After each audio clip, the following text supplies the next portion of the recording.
Hey guys, Dr. Ken Narberg back here. Today I'm going to talk to you about rut phase 3, the primary breeding phase of the rut. This is part 1. This is an important part of the rut. You don't want to miss any part of it, and one that's not well understood. And there's going to be a number of surprises that go along with what you learn here today. Phase 3 of the rut is not at all like most hunters imagine it is. Back in phase 2, a lot of hunters come out of the woods after finding a lot of fresh ground scrapes and antler rubs in the woods thinking, oh man, the rut is on. They're really rutting. All these ground scrapes out there. Believing that breeding is going on at the same time as ground scrapes and antler rubs are being made. But as you've learned, that's not true. Breeding doesn't start till in November, early November. Where I hunt, it starts on November 3rd. Now, once it begins, we're entering into kind of a quiet phase of the rut, really. Most of the lesser adult bucks, the bucks that are lower in the local pecking order of bucks in each square mile, have been chased off range. So there aren't many bucks around. The big dominant breeding buck sure is there, and he can be pretty quiet through this time, limiting his movements to night times only, breeding at night only if necessary, and they do that quite well. But the thing to remember is that each doe is only in estrus for a period of 24 to 26 hours.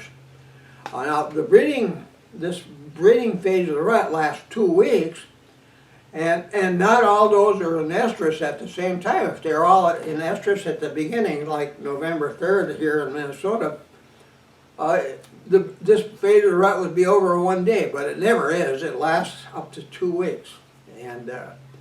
But only 10 to 12% are in estrus on any 1 day. Well, think about that a little bit. Almost every square mile area has only 4 to 5 does old enough to be able to bear young in it. Only 4 to 5. Well, what's 10% of 4 to 5? That's a little less than a half a deer.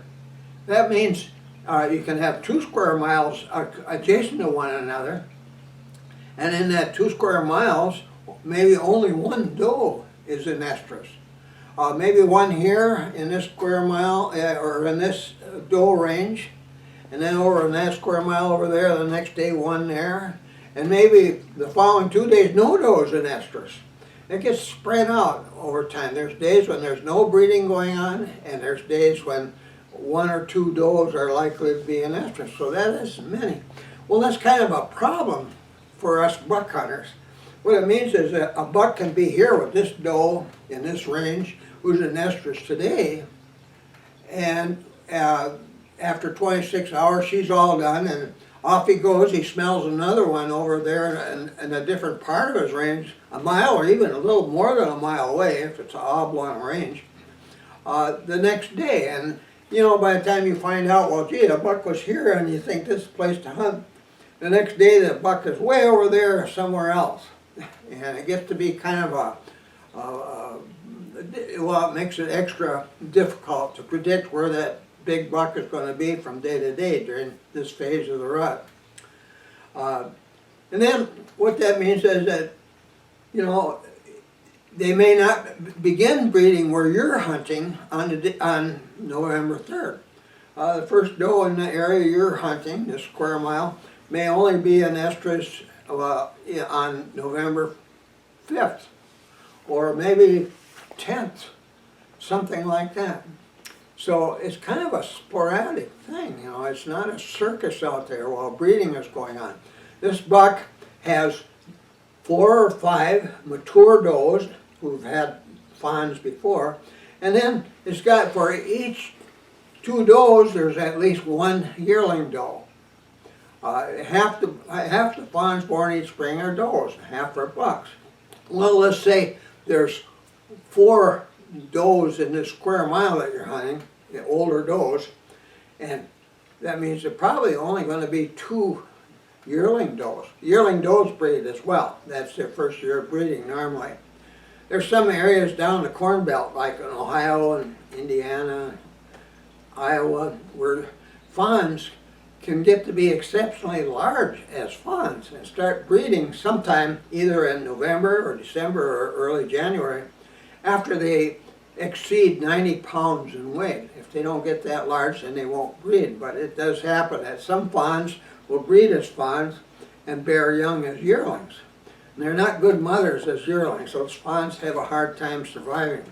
But anyway, so there aren't that many does in estrus at any one time within the area you hunt. So you have to expect that. And it's kind of quiet out there. Where's all the bucks?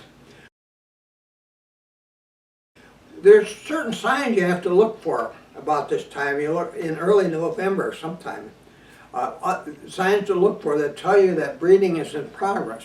One of them you already know about. All of a sudden, all those big dominant bucks, ground scrapes, look like they haven't been touched for a while. The ground is getting dry on them and leaves or snow are on them, and that buck hasn't renewed any of them for a while. That's one sign. Another sign is fresh tracks of a buck, like fresh tracks of a buck with tracks that are 3.5 to 4 inches in length. Probably not 3.5, probably a little larger than that, because we're looking at bucks that are older, but it'd be close to 4 inches in length, accompanying tracks of a deer with about 3 inches in length, and tracks 3 inches in length. That's a buck with a doe. When you find buck and doe tracks together in the woods, breeding is probably in progress. Sometimes, if there's no snow on the ground, you find really fresh buck droppings here and really fresh doe droppings here. That's a good sign that breeding is in progress. This buck is accompanying that doe during this period. During that 24 to 26 hour period, the doe will breed about 4 times. And so that buck will stay with that doe as long as she's emitting doe and estrus pheromone. And it has a really profound effect on bucks. The bucks will, when they first smell it coming from a doe, they'll act as if, they look as if they're swallowing air. They're getting their mouth open and they're kind of gulping air. And what they're doing is getting more of that pheromone into their mouth. And there's a little duct on the roof of their mouth up here behind that gums there. They don't have any upper front teeth. And they want more of that to get into that duct, and it goes to a place in their brain that gets them really sexually aroused. And when they're sexually aroused like that, there'll be male responses like enlarged penis, and when they smell the odor, they'll march right toward it, usually head low, and they're gulping that air and nothing else on their mind. And they walk stiff-kneed. So if there's snow on the ground, and you find tracks where a deer with great big track, has been dragging his hoofs from track to track, that was a buck who was under the influence of doe and estrus pheromone. And his stiff-kneed walk makes his tracks look like they're dragging. I remember when my boys first started deer hunting, they named those tracks railroad tracks. Looked like a railroad track going through the woods, or the tracks of a skier, 2 sides to them. So anyway, we've taken a lot of bucks that were making railroad tracks, but that's another story. We'll come to that later. But anyway, those are signs that breeding are in progress. Now another one, if you got snow on the ground, and you find little puddles where deer have urinated, and if you find a little puddle like that over here, and there's a little bit of blood in it, that little blood means the doe, that was urine from a doe, and it means that doe is in estrus. It's in heat right now. So that's another sign that breeding is in progress. So all during this 2-week period, those tracks and that urine, those kind of things are fresh signs of a buck being with a doe, those are common to this period, so be looking for those. Like I said, this kind of quiet period. Most of those older bucks that were chased out by the dominant buck will willingly stay off range until breeding is over, but a few of them will be drawn back. Some of them maybe that are aggressive bucks and they're destined to be dominant breeding bucks in the near future will sneak back, you know, and their testosterone is at a peak, and they smell some pheromone wafting in the wind from a doe and estrus, and they just can't help but sneak back. And those bucks, if they're, you know, if they're less dominant, if they're subservient bucks to the big dominant buck, will generally stay away from the doe, but they'll shadow a dominant buck with a doe as long as the doe is an estrus. All during that period, they'll kind of try to keep a low profile, lay down some deep grass or heavy brush, but keeping an eye on that doe. And if that, for any reason, that buck leaves that doe alone, he's going to rush out there to breed that doe if he can. That doesn't happen very often.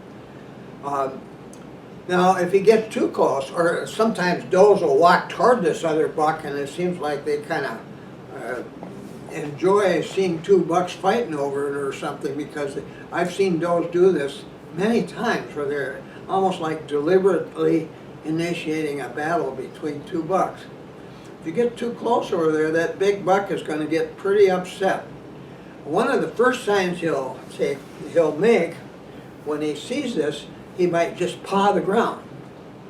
And in snow, you can find these little almond-shaped ground scrapes. They don't have urine in them, and they're not under tree branches or anything. They're just there.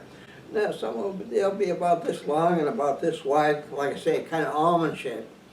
And I call those rage scrapes. You don't see them often, but this is made by a buck who's telling this other buck, you get any closer to that doe, you're in trouble.